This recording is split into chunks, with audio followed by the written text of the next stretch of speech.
Welcome to the Straight from the Source's Mouth podcast. Frank talk about sex and dating. All right. Hello, everyone, and welcome to episode 6 of Straight from the Source's Mouth podcast. Today I have John Paul Ripito. It's funny because I actually found this article that he had written years ago, or a few years ago, that a therapist/counselor gave me. And I started to do an episode myself, and I was just basically sharing about this article. And then after 2 minutes, I was like, I don't know, I'm just not feeling it. So I decided to look up the author, and sure enough, I found him. So he is here with us today. And if you could first of all introduce yourself, and then we're going to go into the article I mentioned, which is 4 Keys to Unlocking Deeper Relationships. And then he talks about fighting, and he has some bonus material for us as well. And then we're looking at sharing a good news story potentially, or we'll see how many questions we have. But thank you for being here, John Paul. Would you like to introduce yourself? Yeah, thank you for having me. I'm super excited to be here. Very honored. And as I told you on the phone the other day, for somebody who's a writer, you put something out there and you don't always know how it lands. So I'm super excited to actually be able to talk to somebody who has this. Got a hold of an article that I wrote in 2016 and, found value in it. So, so thank you for that. So yeah, I'm John Paul Ripito. I have a website. I call myself the Alchemist life coach. And I do that for a couple of reasons. One of my favorite books ever is The Alchemist by Paulo Coelho. If you haven't read it, I certainly recommend it. But the other thing is alchemy is, it was actually the precursor to chemistry, and it's where you take things and you kind of change things and you start to melt, and that's what I do with clients is, let's look at what's going on in your world. How can we look at things differently? How can we remove stuff that's blocking you? And so that's kind of how I came through with the idea of the Alchemist Life Coach. In this particular article, I was asked by Pathways Magazine to write an article. Having grown up the way I did, my parents were divorced when I was very young. And my mother had, quite a few relationships over my lifetime as I was growing up. So I kind of have learned firsthand, what good relationships are and what bad relationships are. And so I was able to kind of, condense it down into, I think I've got 4 keys that I talk about in the article. And it's, all of these are things that, this isn't stuff that I've read about in a book. Some of it, I kind of back up with stuff from a book, but this is all stuff that I've actually implemented in my own life and in my own relationships. So it's, it's stuff that, has real world, can be applied in the real world. Yeah, I saw that when I was reading it. That's why I wanted to do an episode that it's like there's clear things you can do and examples and stuff to say. And so I thought it was perfect material. So yeah, do you want to get started with the article, or did you want to share more? I know you said you have a book out coming too, and we'll add the link for that and your website for the coaching. Yeah. The book is exclusively available on Amazon. You can get it in hard copy or a Kindle version. I'll definitely share the link. It's called An Alchemist Compendium, A Journey to Light and Life. And it's a little over 20 essays, very similar to this article. And I cover various topics, spirituality, relationships. The book is actually dedicated to a very good friend of mine who passed away a number of years ago. And I think the last chapter was my reaction to her death. She was a holistic vet in the DC area. And so it's, living and loving like a dog, which is, very much how my friend lived. She loved everybody, wanted to take care of everybody. And so it was kind of an homage to her. So it's like there's, a wide range of topics that I cover in the book. And one of the things that I've been told is, as you're reading the book, I'm taking, relatively complex topics and themes and putting it into a way where your average person can kind of digest and understand. And it's, with each chapter just being, a couple of paragraphs, fairly short, it's kind of easy to just kind of read one and go, okay, what does that mean? How do I apply that to my life? So okay. Yeah, we'll definitely get the link shared with you on that. Okay, awesome. Yeah, and I was just talking to someone earlier about that, how stuff is abstract and it's hard to digest or really, apply it to real life. So that's good that you can do that with your book. All right, so Yes. want to Thank get you. started with the 4 keys to unlocking deeper relationships, or do you want to start with how it came to be? I know you kind of talked about it already, or we can go right to the key 1, which is hot buttons. So Yeah, again, so a little bit more about me. In 2010, I went through in my life what I call the Control Alt Delete, which, basically my life went to hell in a handbasket. And a 10-year+ relationship ended. Like my career just kind of, disintegrated. And it was through that time period that, a lot of these principles started coming into play. I'm a strong believer that anytime a relationship ends, each party has a level of responsibility for that relationship, and especially the way it ended. And so for me, it was what was my responsibility in this, and what can I do to make sure that the next relationship is better? And so that's kind of where this came from. Like for example, the first key is what I call hot button issues. And this is something that my current husband and I, to this day, we've been together. This year is 10 years that we've been together. And just this past week, hey, this is a hot button issue, and here's why. And so for me, hot button issues are those things that your partner could do or say or not do or not say that hit a trigger point for you. For example, for me, when I was growing up, I had step siblings who were much older. They were about 10 years older. And so every time I went to my father's house for the summer, the first thing that they would do is hold me down and tickle me until I was about ready to wet myself, which was not fun. So when I got together with my current husband, one of the things that he liked to do was, oh, let me hold you down and tickle you. And so I would literally start going into a panic attack. And so I was able to the first time that happened, I literally put into play these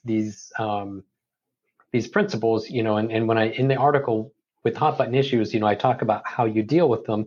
And the first thing you should do is, okay, when that hot button is triggered, you need to stop. Just stop what you're doing, get some space, and figure out, okay, what exactly is at play here? What's going on? I need to calm down. You need to get yourself energetically into a place where you can actually be open to receiving whatever that information is coming through. And so definitely stop. And then the next thing that I talk about is what I call scan. And this is something I work with on clients a lot is, scan through your body, scan through your energy centers, your chakras. Where are you feeling this tension in your body? Your body is a great barometer for how we hold emotions. So if you're feeling it in your stomach and you can kind of key in on what that feels like, then the next part of scan is, okay, when was the first time I felt this? What was going on in my life? For me, it was, okay, my step siblings holding me down, tickling me. That's the first time I felt this. And then the next, which just kind of leads you into other questions. Okay, what was going on? There was a sense of loss of power, loss of control in that. And so that kind of helps you as the person who has a hot button issue triggered, kind of figure out what exactly is going on. And then the next step is what I call secure, because again, oftentimes in those incidents, it's coming from a place of fear, which fear is just insecurity, right? I don't feel safe. I don't feel secure in this situation. And so for me, it's okay. My husband is not going to tickle me to the point where I wet myself. He's not going to let it get to that point. So I know I can feel safe with him, even though those feelings are triggered. It's kind of crossing that bridge between that cognitive dissonance of what's going on and realizing that this is not that same situation, so that you can kind of move through it. And then the last item in the hot button issues is to share. And I did with him, like, okay, I just want you to know this is a hot button issue. Here's where it comes from. And this is why it's a hot button issue. And the final piece I think is one of the most important, because it's going to do a couple of things. One, it helps you to verbalize exactly what's going on in your energetic body, your emotional body. But it also lets your partner know, okay, he doesn't like to be tickled. I'm not going to do that. Or, depending on who your spouse is, okay, he likes to be tickled. Every once in a while, I'm going to be a jerk and I'm going to tickle him anyway, right? Yeah. But it helps them to kind of understand exactly who you are and where you're coming from. And one of the things that I have found is through the relationship, like at first we both had a lot of hot button issues, but the longer you get to know each other, you're sharing them less and less because you know them. Yeah. And if you have But someone they that still actually exist. cares about you, they're going to listen to that. And if you share it with someone and they don't really care that you have a hot button, they continue to do it, that might be an indication that they're not as into you as you would like. Exactly. Or they don't fully understand exactly what. And again, like I gave you a relatively light hot button issue, but there could be something heavier. Again, from a personal example, uh, growing up, I was the victim of domestic violence at certain times, and so I have a very strong aversion to any kind of violence in movies, TV, anything like that. And it's a huge hot button issue for me.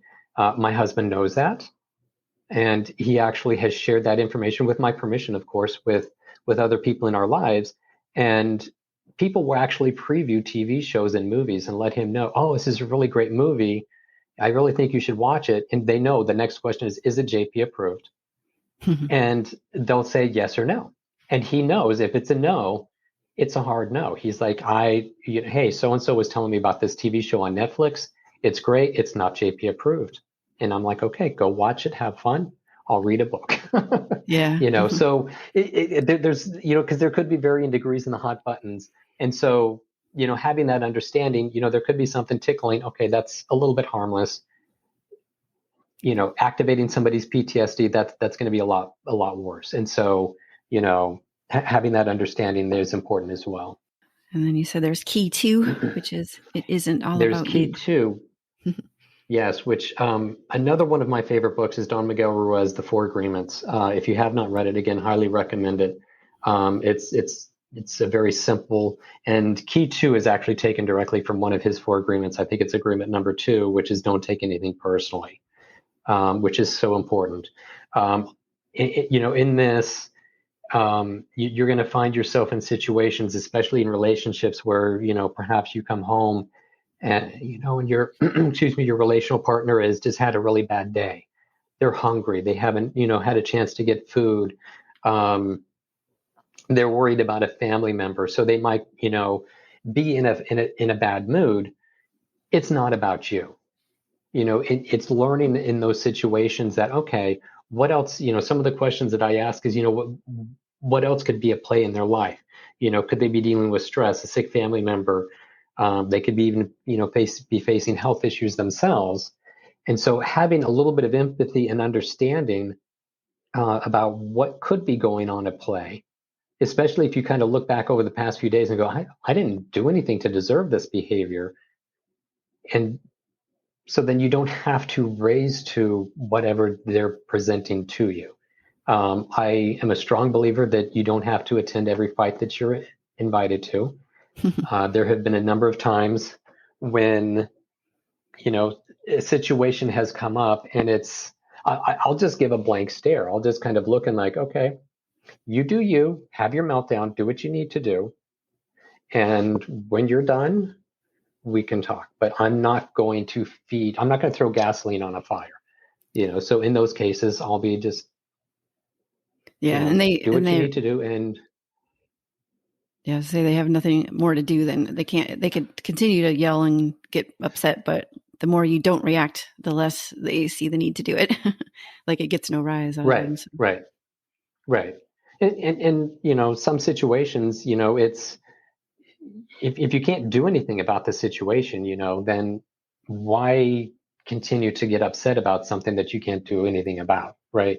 I'm thinking of a story when, with a relational partner, we were painting a house, and it was their first time actually painting themselves, and the color wasn't going on the color they expected, and so, oh my God, that's the wrong color, and we're trying to sell this house, and blah, blah, blah, and blah, blah, blah, blah, blah, right? Everything just kind of exploded. And here I am cutting in, and I just kind of looked over at them and I'm like, okay. And they left the room, And I just continued painting. I literally said nothing. I continued painting. They came up, 15, 20 minutes later after they had a chance to cool down, and they went back to painting. They apologized. And, it was, I've never painted before. I didn't realize that, the color goes on a different shade than it dries. And I also realized, I've had this paint color for 5 years. It's not exactly going to match. But if I had engaged, that situation could have ended very differently. Yeah, definitely. So it's learning how to pick and choose when you're going to engage, which kind of goes into the key number 3, which is maybe it is all about you. I'm a strong believer that human relationships are important.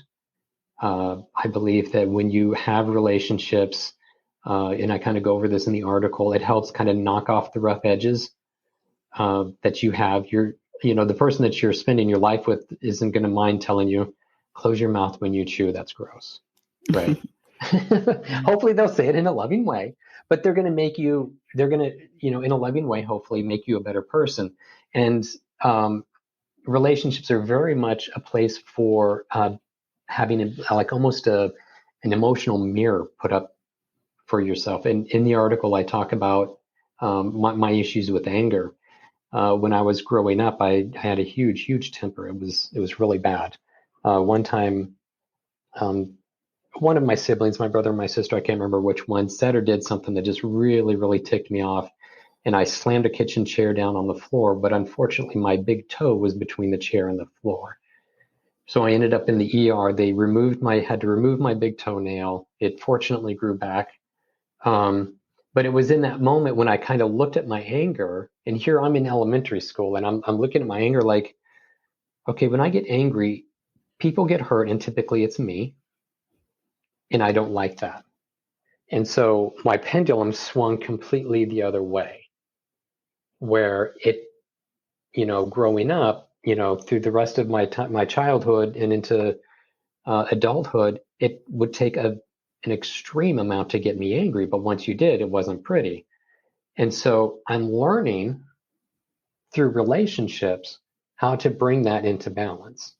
I was talking with a friend of mine on the way home today, and we were talking about what a lot of people consider negative emotions, anger, grief. Some of these emotions people look at as being negative. I actually don't. I just look at them as being emotions. There is a place for anger. And what actually comes to mind is I remember when Oprah Winfrey was looking at the devastation after, I think it was Hurricane Katrina. Like she was on TV, she was visibly angry at what these people survived. And that was okay. That was an appropriate response for what she was seeing. So at times, anger is appropriate. At times, grief is appropriate. And so that's what I'm learning is it's okay for me to get pissed off at my life partner and let them know I'm angry and here's why. Yeah. So it's all part of that learning and growing as an individual. Yeah. And like you said earlier, making people better, making each other better and grow. Right. And then the fourth key, and we can certainly circle back if you have any questions on any of them.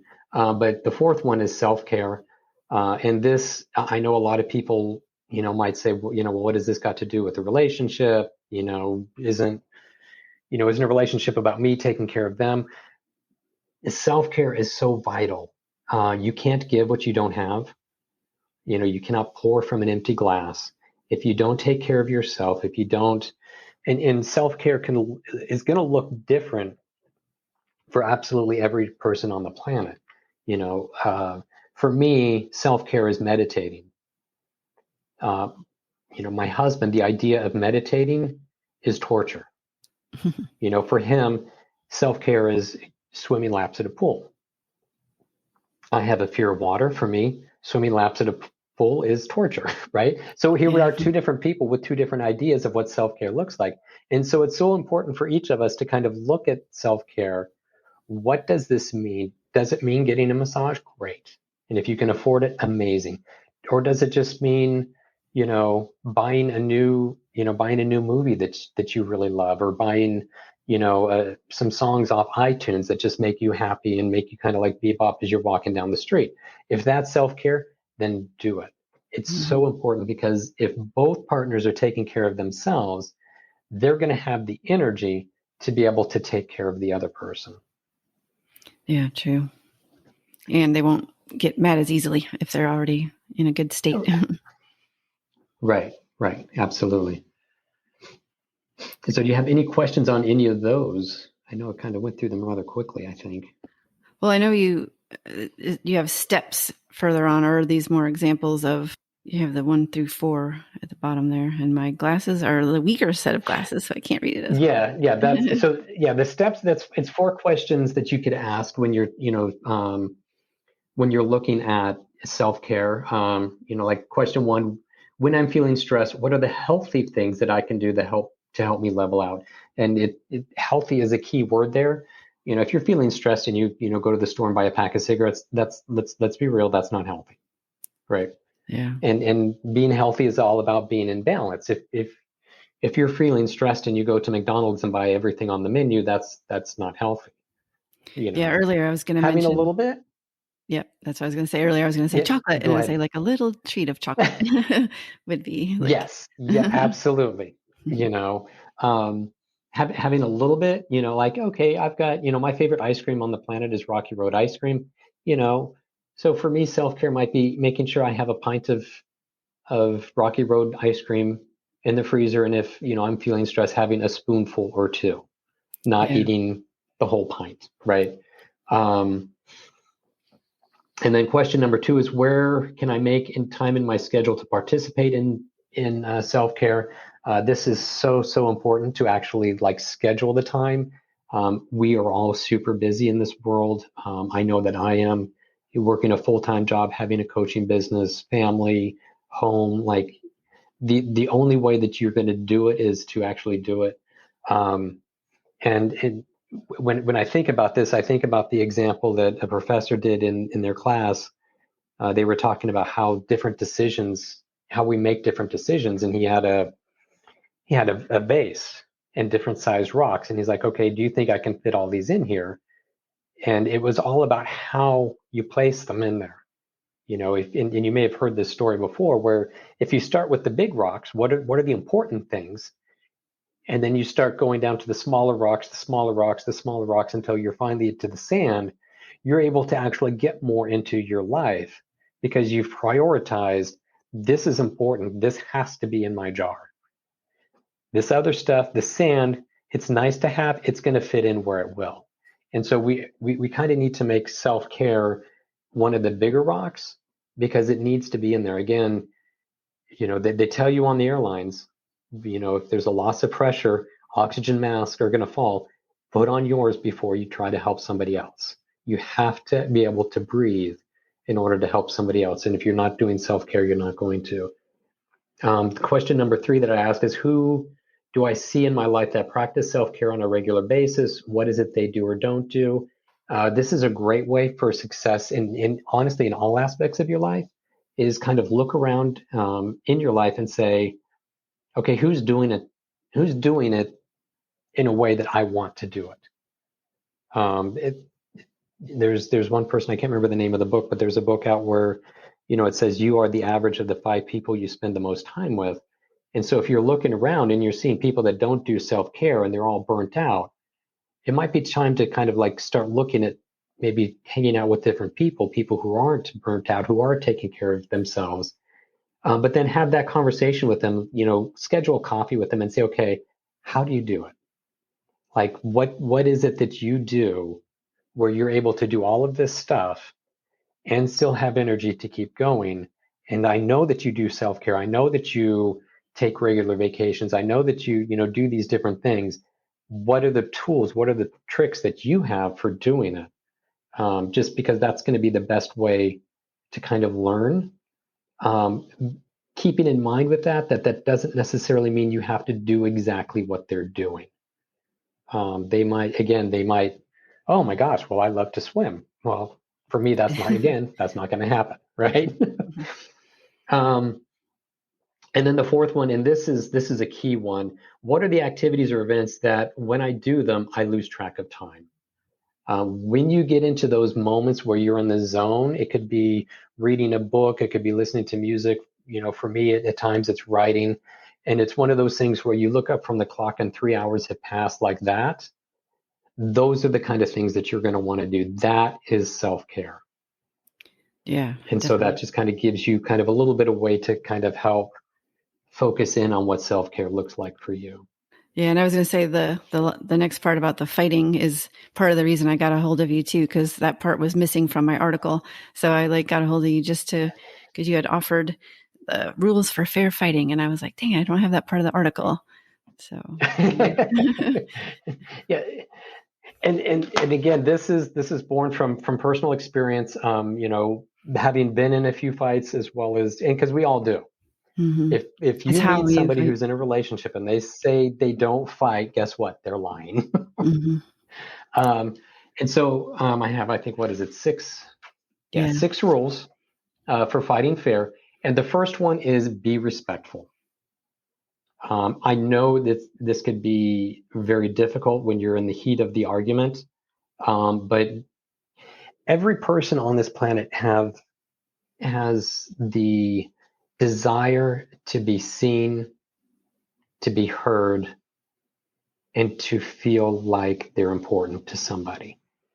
And if you're in an argument with the person that you love the most, the person that you have chosen to spend your life with, or your best friend, or your coworker, whomever it is, that's keeping that in the back of your mind. You want to be seen, heard, and feel important, but so do they. So how can you give that to them? And being respectful is one of the things that you can really do. By doing it, you're showing I see you and you're important. I may not agree with you right now, but I see you and your viewpoint is important. The next one is no absolutes.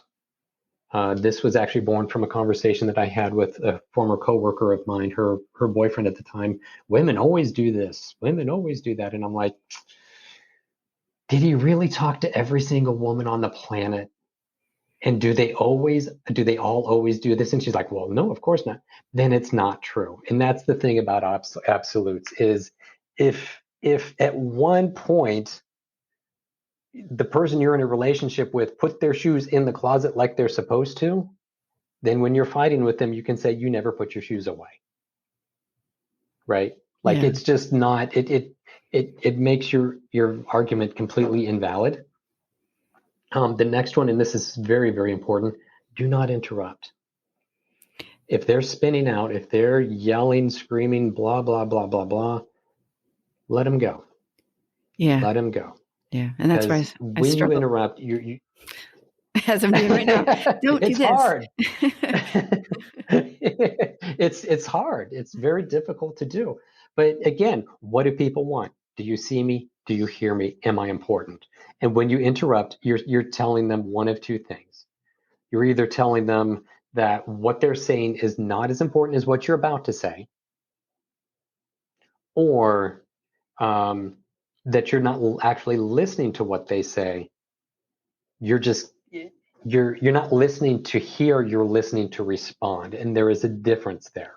Yeah, definitely. And so it's so important. And there have been times with extended family where things have gotten to a point with, various members of the families where I've been like, okay, this is what we're going to do. We're going to have a discussion and you're not going to interrupt each other. And I've actually stood as kind of a referee where, no, so-and-so is not finished. Let them finish saying what they're saying. Are you finished? Okay, now you can respond. And so it's, unfortunately, when you're fighting with your life partner in the kitchen, you're not going to have that.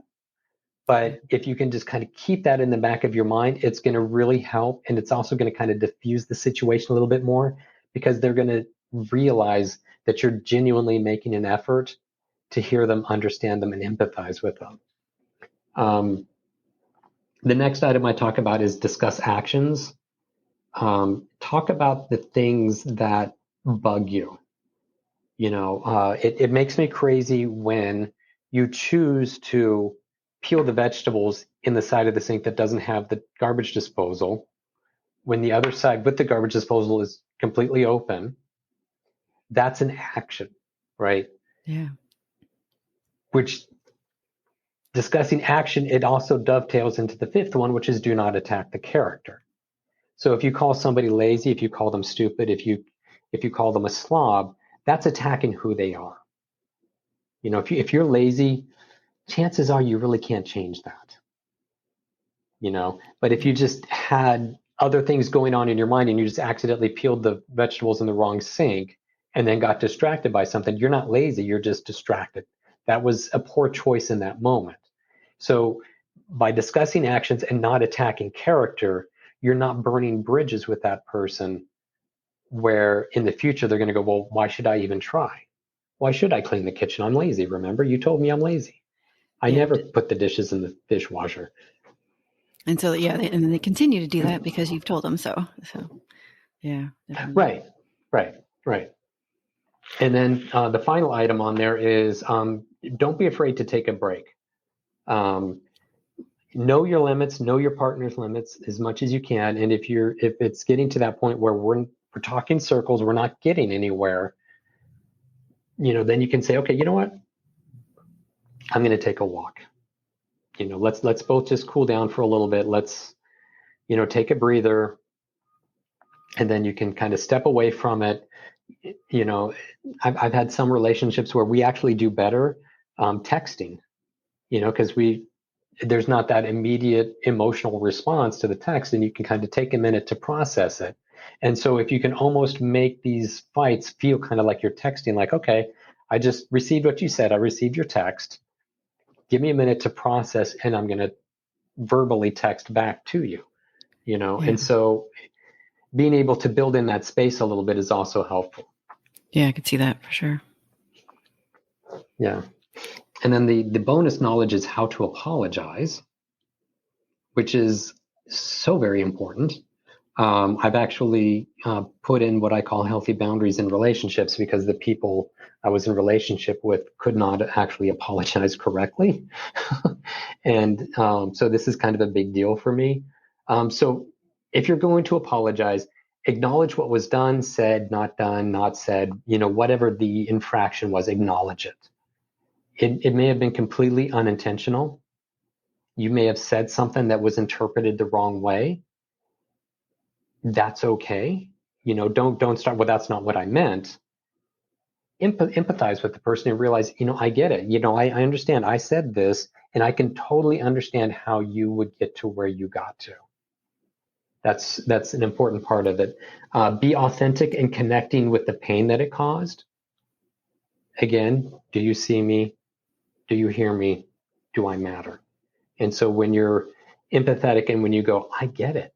Wow, that would really hurt my feelings too. And be authentic in that. Don't just be giving it lip service. Don't try to excuse it. Oh, I was hungry.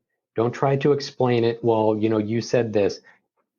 None of that matters in that moment, right? Yeah. In an apology, it's about you making restitution for pain that you caused somebody else. It's at that point, it's about them. Yeah. And then these next two are I think probably the most important is make and share a plan about how you will not repeat whatever it is. Okay, I said this. I can promise you I'm going to do my hardest to make sure that I never say something like that again. And then the last thing, which is the most vital, is make sure whatever that plan is that you implement it, because the proof is in the pudding. And if you say, I'm never going to call you lazy again, and then a week later you're calling them lazy, you've lost integrity in any future arguments. But then when you go to apologize again, you've also lost integrity in that apology. Yeah. So it's very important to actually follow through with what that is. Yeah, I love the bonus material. And that wasn't in the article, obviously. So I got 2 bonuses because the fighting was missing too. Yeah. No, I mean, this is awesome. I can't think of anyone that wouldn't be helped by this information. So thank you very much for sharing. And I know I usually keep it around 30 minutes. And so we don't really have time for questions, but I very, very much appreciate any final comments you wanted to make, or did you? No, it's just, I would say that, perhaps you can share my website and, there is contact information. So if somebody does have questions, or if you even have questions, we can, certainly shoot me an email and I can respond to those, to the questions, because I want to make sure, it's a lot of information. And the other thing that I'll do in the next probably week or so is I'll create some like slides or PDFs that kind of at a high level, one sheet, go over each of the three areas that we've discussed, the four keys, the rules for fighting, and how to apologize, and I'll send those to you so that you can share them with your listeners as well. Okay, So, yeah, that'll be perfect. As well as the PDF version of the article. Yeah, because this won't air until the 28th, so we have time to get all of that, and we'll have it included in the links to everything in the description for the episode. Yeah, all right, definitely. All right, well, thank you again, John Paul Ripito, and we'll have all the information in the description of the episode. And if you liked what you heard, feel free, and don't forget to subscribe, like, and if you really like it, leave a review. All right, thank you again. Hope you enjoyed it. And you're listening to Straight from the Source's Mouth. Frank Talk, sex and dating educates.